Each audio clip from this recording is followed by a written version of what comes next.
start here very shortly. It's great to see all the people in this room. Appreciate your time for being here. Appreciate that you've been able to be here today. It's a great program so far. It's 1:30. See, this room is getting populated. So I'm going to go ahead and get started as soon as I get this window up. There you go. All right. So thank you, everyone, for coming. Professor Allman, if you'd like to begin the recording, that'll be fine. Thank you. I started the recording. Go ahead. Perfect. We did enable transcription. It's a automated captioning, so hopefully they'll be able to support that. It's available at the bottom right under your captioning options in Zoom. So thank you, everyone, for coming. I'll go ahead and get this started here. We're here at Sacramento Public Library in partnership with Soul Collective and Department of Sound. We're here to present at this incredible opportunity here at San Luis State University iSchool and the partnership with Urban Library Councils. Today we're here to talk about Indigenous, Black, and Latinx community-centered virtual programming and engagement for youth. This project that it's been ongoing for about 2 years now in partnership with Soul Collective and a lot of other community-based organizations.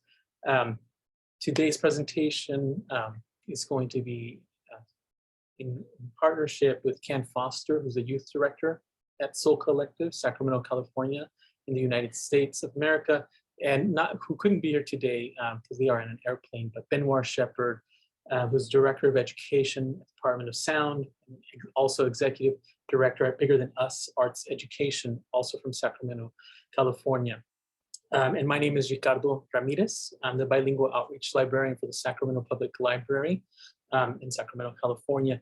As we get started, I want to make sure that we recognize some really critical information and work that's been going on here at Soul Collective. So Ken's going to go ahead and lead us in this land acknowledgement.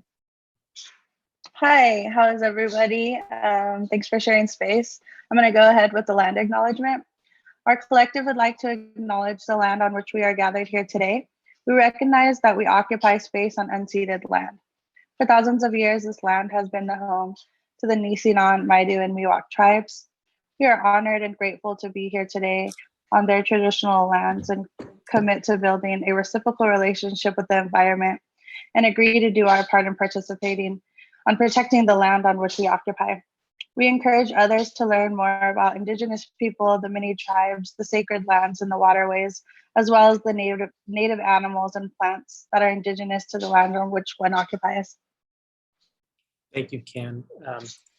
So just a little bit of background on where we're coming from. Sacramento Public Library is in Sacramento County. It's the state capital as well. Our library is the 4th largest library system in California. We have 28 locations. We serve over 1.5 million urban, suburban, and rural residents. And just a quick snapshot of some really valuable demographics. In this region, the region that we serve, Black and African Americans, 10%, Indigenous or American Indian, Alaska Natives, 1.5%, Hispanic, Latinos, 23.6%. Now, of course, those statistics are real kind of narrow because there's also a wide range of diversity within all of those demographics. But also I want to include that there's 20% of this county is foreign-born, 12.5% of people living in poverty. And then this one is pretty spectacular statistic with adults that are over 25 years in age. Only 31% have a bachelor's degree or higher. So that's our community in a really statistical look. But our community is way beyond that, and communities that we serve is way beyond that because everyone's an individual.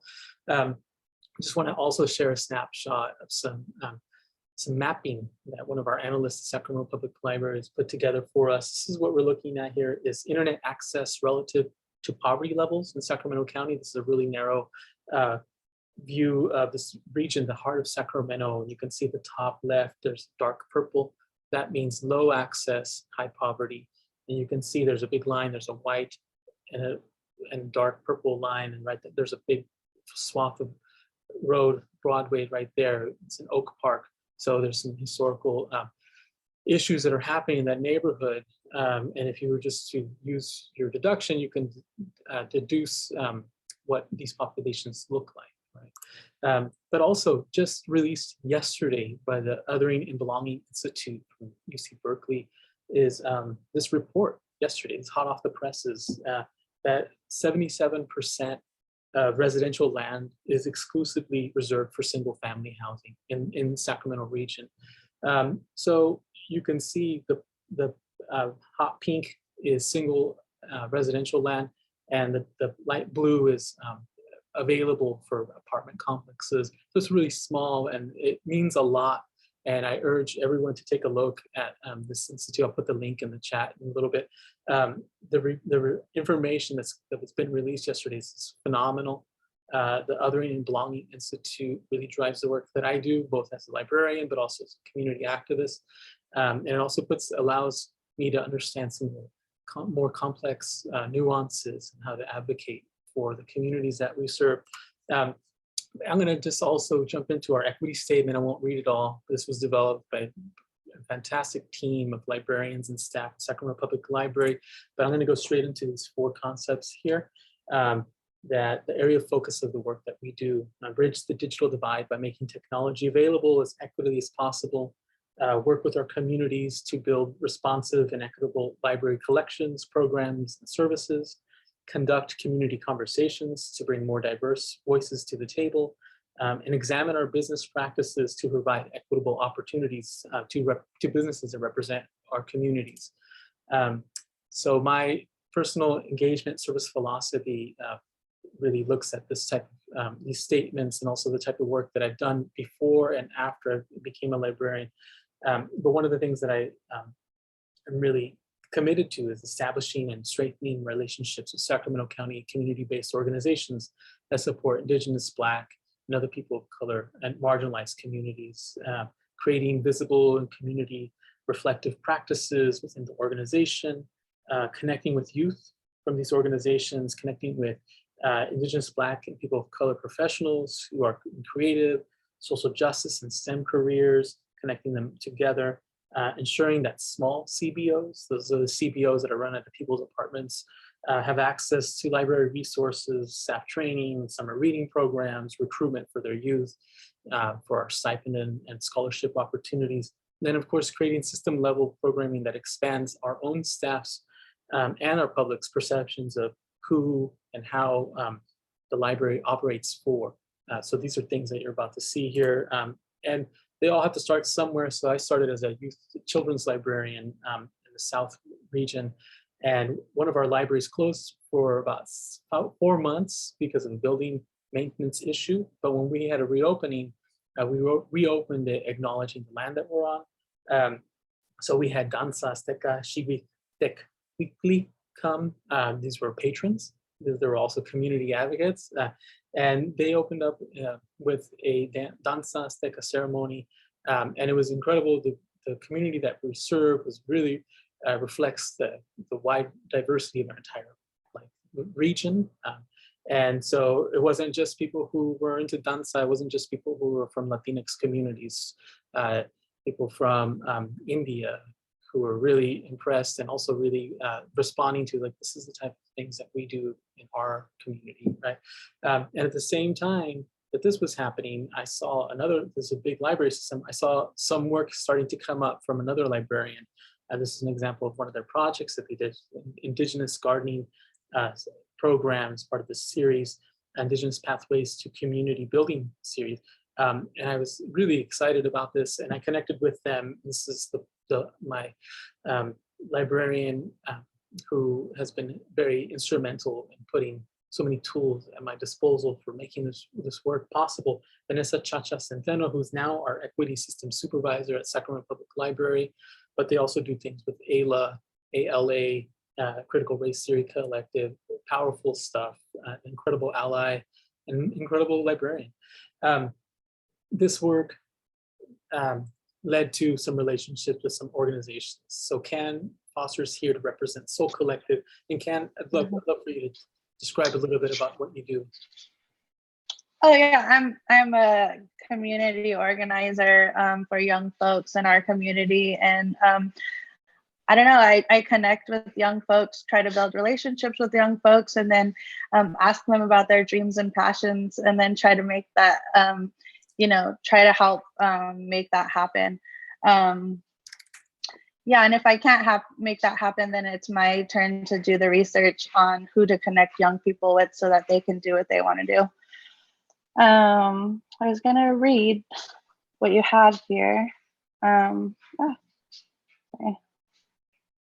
So we were established in 2005. Soul Collective is a community-based organization whose mission is to provide artistic, cultural, health, and educational programming, promote social justice, and empower youth through art, activism, music, health and wellness, and media experience. Soul Collective is a community-based partnership whose mission is to provide artistic, cultural, and educational programming, promote social justice, and empower youth through art, activism, music, wellness, and media.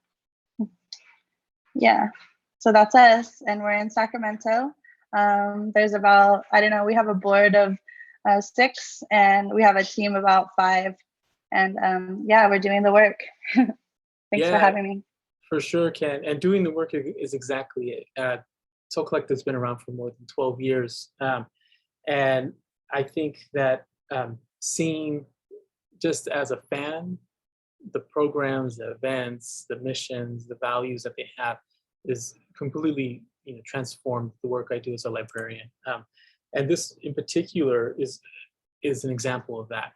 When I got started my very first year at Sacramento Public Library, I went to an event at Soul Collective, a Tribe Called Red, an Indigenous hip hop electronica group from Canada was coming. They were doing fundraisers, they purchased their building. You can see it sold out. And I went to this event, and I'm not going to play the video, but it was really incredible. And the very next day I was back at the library, or the next day that we were open, and one of our teen volunteers was asked me what I did. I'm like, well, man, I actually did something that was incredible. And I had a little bit of video. I showed it to them. And they were like, wow, this is what we should be doing. How can we do this? And the work that was being done at Soul Collective instantly, like with just from one small video and a few photos, created demand in a place where this work hadn't been seen before. So I said, I don't know, how do we do this? So I have to think about this. Well, we're doing this stuff now. But I also want to point something out here. In previous presentations where we have shown this video, and if I am showing this video in a group, we do have a photosensitivity warning when we show this. There's a lot of flashing and there's a lot of sound. So I always make sure that before we press play on anything like this, that a group knows something like this is coming. And right now I'm not even going to share it because it's just, there's time constraints. But that's part of that virtual programming and engagement and philosophy. Make sure everybody feels, make sure everybody feels welcome and safe in this space.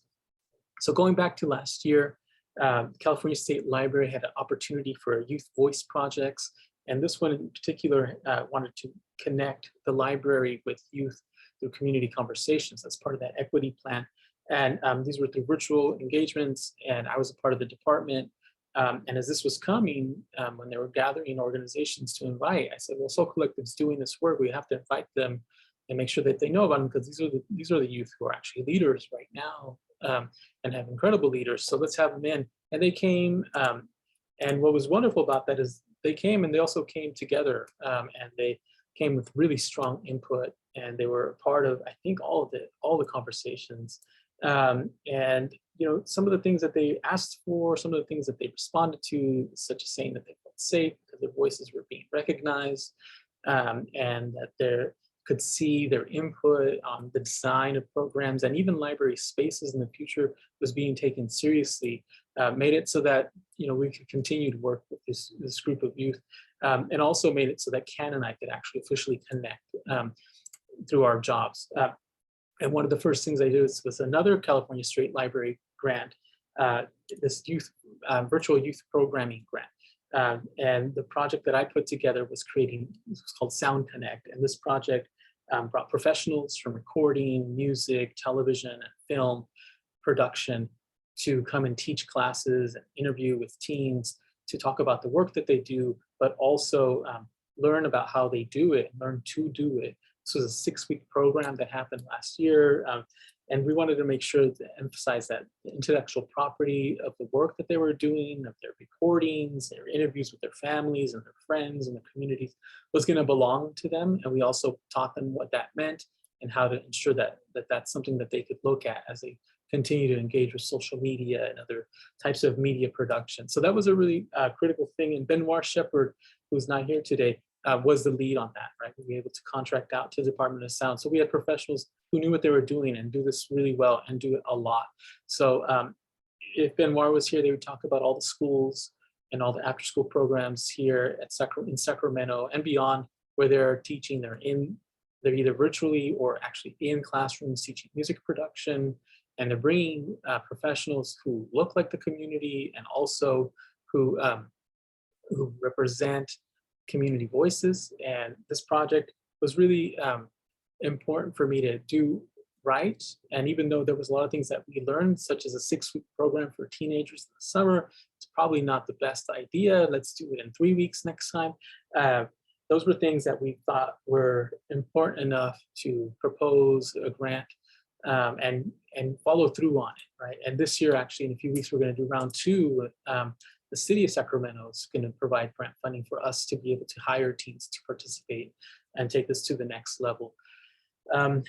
This also led us to, Ken and I, to continue collaborating on concepts and collaborating on who and how to move forward on projects, how to include diverse representation in traditional programs. So our Latino Heritage Program in 2021, brought together a real wide range of Latinx community, right? It wasn't just your typical, there is no typical, but we wanted to make sure that we brought Indigenous presentation, we brought queer representation, we brought poetry, we brought social justice to these programs.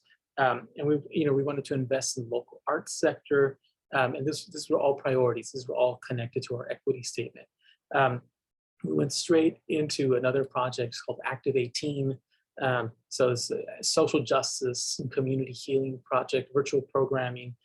We have Robert Lee Trujillo, who's a children's book author, poet, DJ, also a graffiti muralist. And we had Kimberly Guadino scheduled to come and do a program from Brown Issues, which is really powerful, statewide, national organization. And they're straight out of South Sac, straight out of one of the communities that we serve and are trying to serve as well as we can.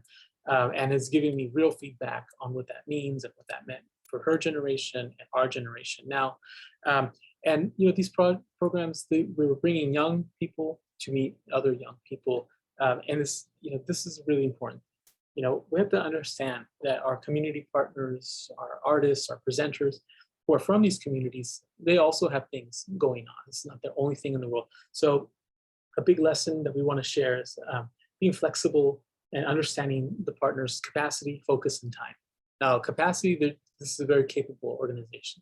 Focus, they're focused on social justice, particularly social justice for street vendors, social justice for community organizations that are under attack, and also their time, super busy. So Kimberly was not able to come, and we were totally fine. We're going to reschedule.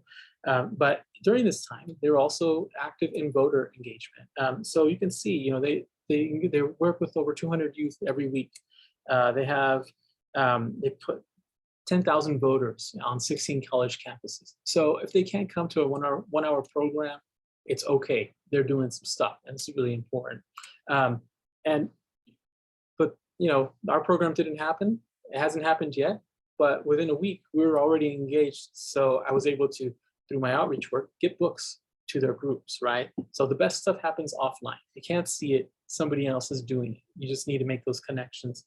And they're getting these materials, they're brought out by trusted community members. The youth know who's giving it to them. They introduce us. There's a nexus there, and it's safe and it's trusted and it works. There's other organizations that do the same thing. The Met High School, who's led by Chico Gonzalez, who's a very legendary activist and artist here in Sacramento. They do things their way, and they make call for materials and supplies in their way, and they do it really well. So one of the things I want to make sure that we all know when I say virtual engagement for youth and with youth is that some of these things don't happen via email.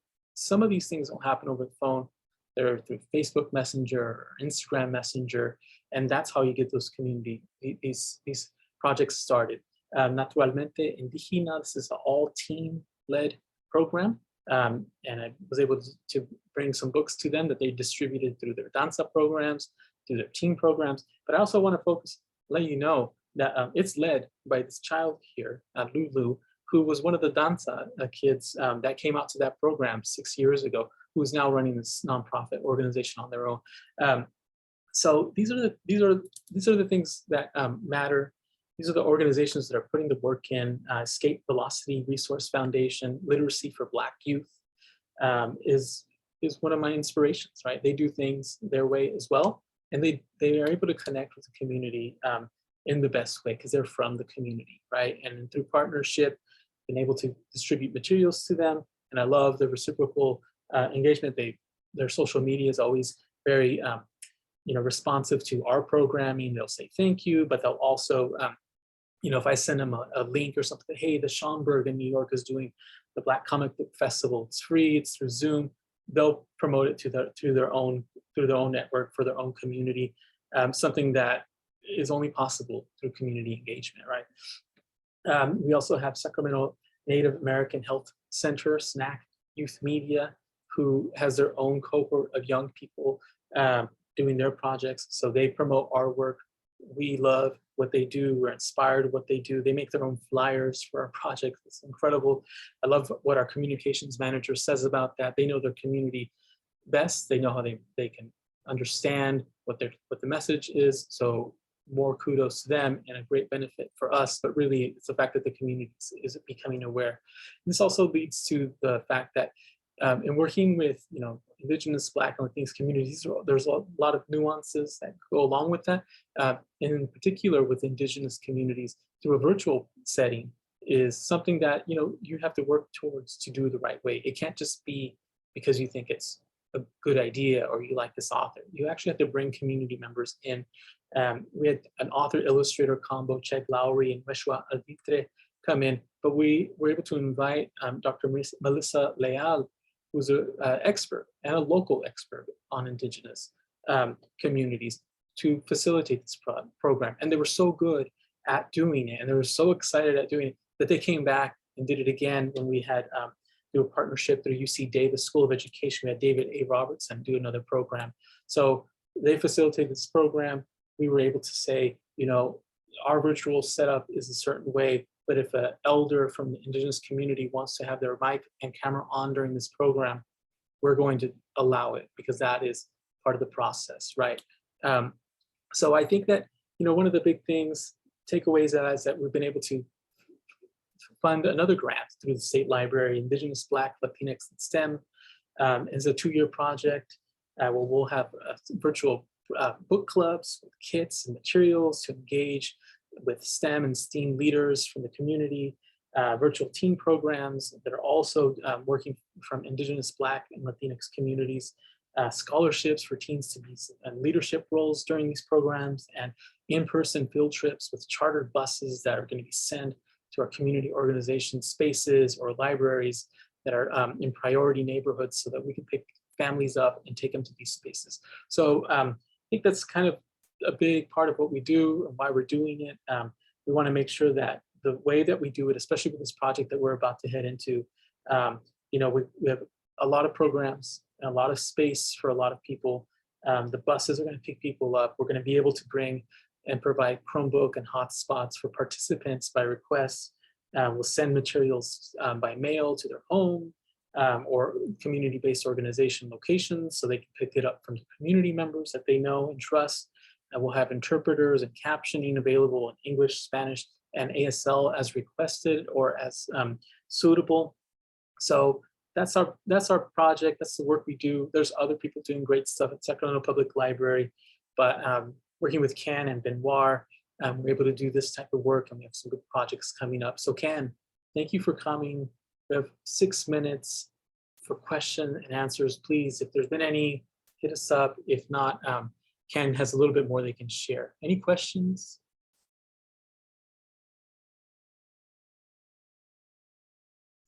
Okay, I see a question, Ken. And speak of it. So the question is, what's the most effective way to get the word out to participants? Word of mouth, flyer, social media. So I think, you know, the best way to connect with the youth that we are really trying to connect with is through the trusted leaders, right? And it's not just about saying, hey, we're doing this program, can you tell your kids? It's actually about talking to them for a while, so they actually understand where you're coming from, and also you gain trust with them. This may take months, this may take a year, this could happen overnight, right? But Can, you know, this part of how you operate through Soul Collective. So what's an effective way to do what you do so successfully? Well, I just want to more talk about the relationship with the library and the community-based organizations and the approach that Ricardo took with our organization and other organizations that we work with. Instead of coming in as that, I don't know, we have a lot of people that are like, hey, can we give you money? Can we give you?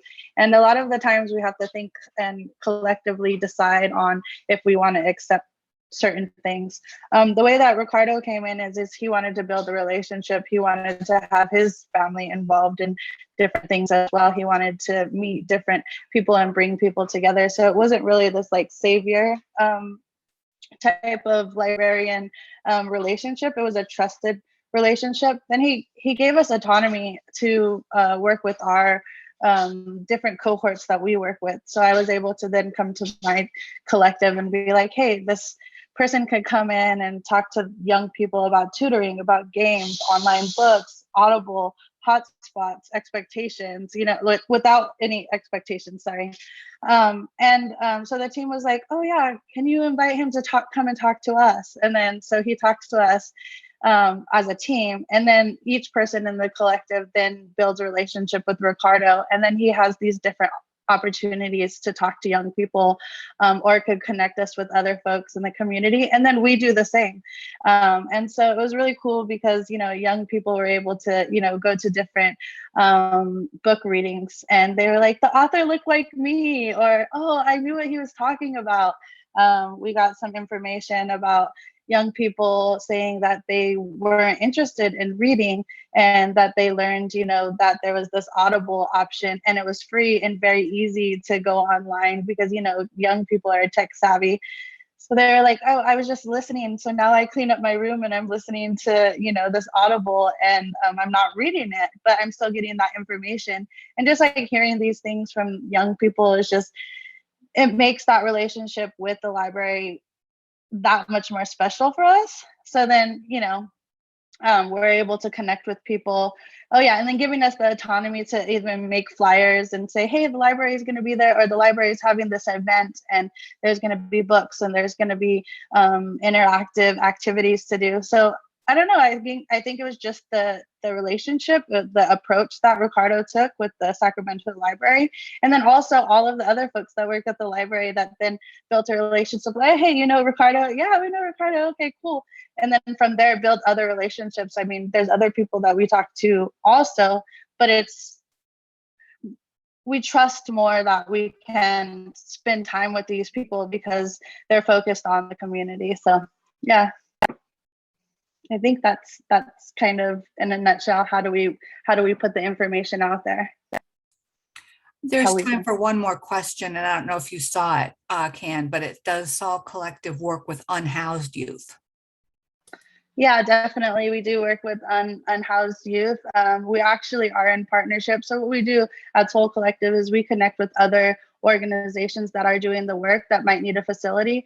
So we have the Sacramento Med Clinic who does that work, and then also then educates youth that want to learn more about, you know, being able to provide for the unhoused people, or to build housing or brainstorm. So we are working with, I think they're from UC Davis, the Sacramento Med Clinic, and we connect with them. They work with our youth. They also work with the community, and then they use our facility to take food to about 8 different communities, unhoused communities in our neighborhood. Thank you so much, Ken, for that excellent response, and thank you for the excellent partnership. I can't wait for the future, and next year we'll be able to talk about what we've been doing. Thank you everyone for coming. We really appreciate you. Thank you, Professor Allman, for being here. And thank you, San Jose State University and the Urban Library Councils for making this excellent program. We hope you have a great rest of this program, and we will see you next time. Thank you. Thank you.